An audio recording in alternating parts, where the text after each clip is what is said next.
আসসালামু আলাইকুম বন্ধুরা, আরশিকিচেনে আপনাদের সবাইকে স্বাগত। আপনারা কেমন আছেন? আশা করি ভালো আছেন। আজকে আমি নিয়ে চলে এসেছি আরও একটি নতুন রেসিপিটি হলো আলুর পরোটা। খুবই সহজভাবে বানিয়েছি, বাট খেতে ভীষণই টেস্টি। ঘরোয়া পদ্ধতিতে বানিয়েছি। তো চলুন দেখে নেওয়া যাক আলুর পরোটা বানানোর জন্য আমি এখানে কী কী উপকরণ নিয়ে নিয়েছি সেগুলি দেখে নেওয়া যাক।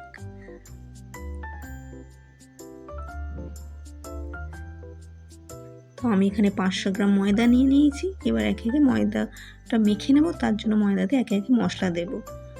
তো ফার্স্ট আমি দিয়ে দেবো স্বাদ মতো লবণ, দিয়ে দেবো অল্প পরিমাণে চিনি। পরোটা বানানোর সময় চিনি অল্প পরিমাণে দিলে পরোটাটা আরও বেশি টেস্টি হয়। আর দিয়ে দেবো সাদা তেল অল্প পরিমাণে, দিয়ে ময়দাটা ভালোভাবে মেখে নেব। সাদা তেলটা দেওয়ার কারণ হচ্ছে পরোটাটা মচমচে হয়, সফট হয়, ওই জন্য করে একটু সাদা তেল দিয়ে ময়দাটা আমি ভালোভাবে মেখে নেব। তো ময়দাটা মাখা কমপ্লিট হয়ে গেছে। এবারে আমি উপরে অল্প পরিমাণে রিফাইন্ড অয়েল দিয়ে ঢাকনা দিয়ে আমি 15 মিনিট মতন রেখে দেবো ময়দাটা। তো রিফাইন্ড অয়েল দিয়ে দিয়েছি, এবার ঢাকনা দিয়ে 15 মিনিট মতন রেখে দেবো। ততক্ষণ এবার আলুর পুরটা বানানো যাক। তো তার জন্য আমি 4টে আলু নিয়ে নিয়েছি। আলুটাকে এবার আমি সিদ্ধ করে নেব।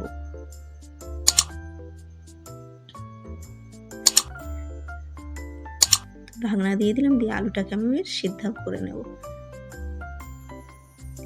তো আলু সিদ্ধ হয়ে গেছে। এবারে আলুর মধ্যে আমি একে একে মশলাগুলো সব দিয়ে দেবো, দিয়ে পুরটা বানিয়ে নেব।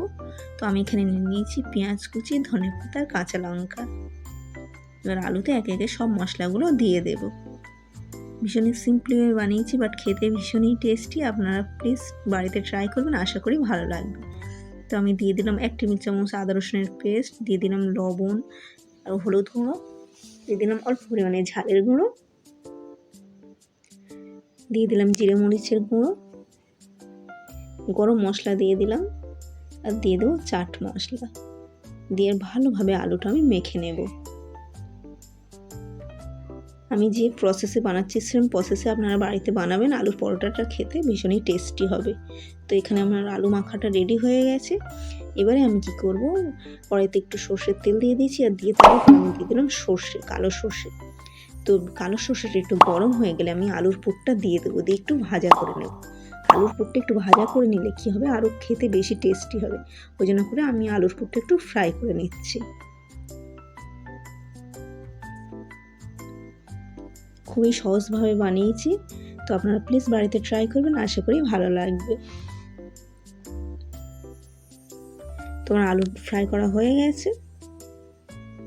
তো আলুর পুর কমপ্লিট হয়ে গেছে। এবার আমি বেলে নেব। ময়দাটা কতটা সফট হয়েছে দেখুন। এবার বড় বড় করে লেচি কাটতে হবে। আলুর পরোটা হবে তো ভিতরে পুর থাকবে, ওই জন্য একটু বড় বড় করে লেচিটা কেটে নিয়ে বেলে নেব। এর ভিতরে দিয়ে দিলাম আলুর পুর, দিয়ে আর মুড়ে দেবো ভালোভাবে।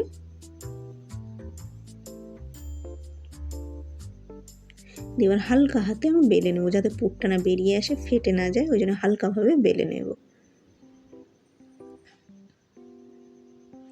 আর আমি যে আটার ডোগুলো কেটে একটু বড় বড় করে নিয়েছি। বড় বড় করে নিয়ে রেখে আমি বেলারও সুবিধা হবে, ওই জন্য করে বড় বড় করে একটু ডোটা বানিয়ে নেবেন আপনারা। এবারে হালকা হাতে বেলে নেব। সেম প্রসেসে সব পরোটাগুলো আমি বেলে নেব। তো পরোটা বেলা কমপ্লিট হয়ে গেছে। এবার পরোটাগুলো আমি সেঁকে নেব।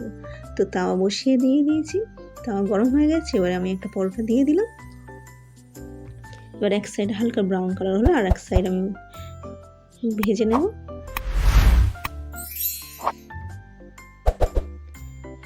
এবার আমি রিফাইন্ড অয়েল দিয়ে পরোটাটা ভেজে নেব। আপনারা চাইলে ঘি দিয়েও ভেজে নিতে পারেন।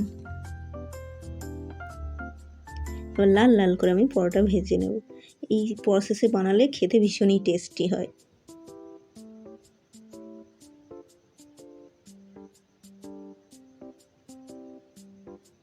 আর আমার এই আলুর পরোটা রেসিপিটি কেমন লাগলো প্লিজ আপনারা কমেন্টে জানাবেন। তো আমি মচমচে করে আলুর পরোটাটা ভেজে নিয়েছি। এটা গরম গরম মাংসের সাথে কিংবা আচারের সঙ্গে খেতে ভীষণই টেস্টি লাগে। তো সেম প্রসেসে সব পরোটাগুলো আমি ভেজে নেব। তো আমার এখানে পরোটা ভাজা কমপ্লিট হয়ে গেছে, দেখুন কতটা মচমচে হয়েছে, আর এটা খেতেও ভীষণই টেস্টি। আমি একটা কাটিং করে দেখিয়ে দেবো যে কতটা সফট হয়েছে পরোটাটা। তো আমার এই রেসিপিটি ভালো লেগে থাকলে please like, share and comment করবেন। নতুন কোনো বন্ধু ভিডিওটি দেখে তাহলে সাবস্ক্রাইব করার অনুরোধ রইল। আজকের পর্যন্ত এতটুকু, দেখা হবে নেক্সট কোনো ভিডিওতে। ততক্ষণ